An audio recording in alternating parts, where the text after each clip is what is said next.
damdamin, damdamin aking damdamin. Ay, Kanina pa yung kanta ng kanta. Sabi ko yung hugasan. Tapusin na yan. Kanina pa.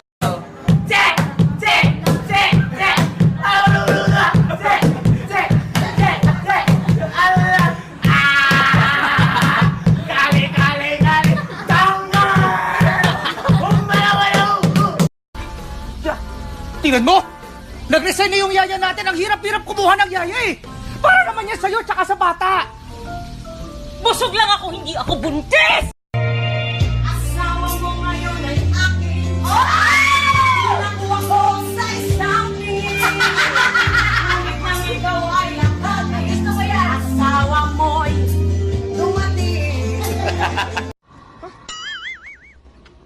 Ano ginawa mo dyan sa ulo mo? Ano kasi lampay? Ay, maginamit ko yung ipit mo eh.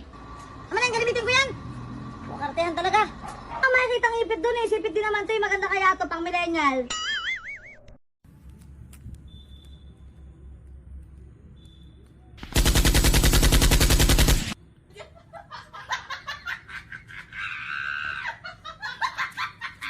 Pabili nga ng limonsito. Anong limonsito?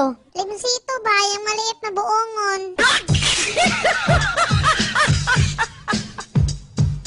Warningan na tika ha, akong papa mo, abot na baya karon. Ha?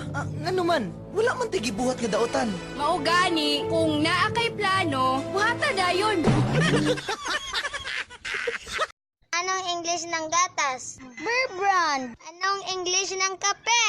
Kopiko. Anong English ng shampoo? Sunsilk. Anong English ng motor? Honda. Anong English ng cellphone? iPhone. Galing mangutang. Tas pag siningil mo, sila pa galit. Pag siningil mo, sila pa galit na parang ikaw pa yung nagmumukhang nanggigipit. Oo! Yung isang tikada na yung utang, tas pag siningil mo, parang ikaw pa yung wala sa lugar maningil. Pag dumaan daw ako sa hagdan, kailangan doon sa bikot, tabi-tabi po. Susira talaga yung albularyo na yun. Ay, matanong ko lang sa kanya, sabi ko, bakit amin na bahay, ako pa mag-adjust? At bakit sa hagdan talaga siya titira? Uy, pwede naman siya doon sa mga Jamingo sa likod.